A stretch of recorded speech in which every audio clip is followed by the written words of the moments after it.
perguntam como o chá é uma substância termogênica e ela tem outra vantagem.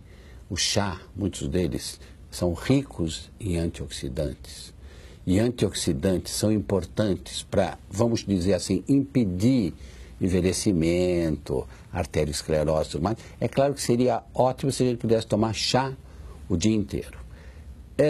O limite depende da pessoa, porque o chá que é efetivo, que é termogênico, para algumas pessoas, exatamente pelo consumo dessas substâncias termogênicas, entre elas a cafeína, o chá tem bastante cafeína, pode para pessoas mais sensíveis da insônia, da arritmia, da enxaqueca, da nervosismo. Então, cada um tem o seu limite. Eu diria que os chineses provavelmente aguentam bastante bem.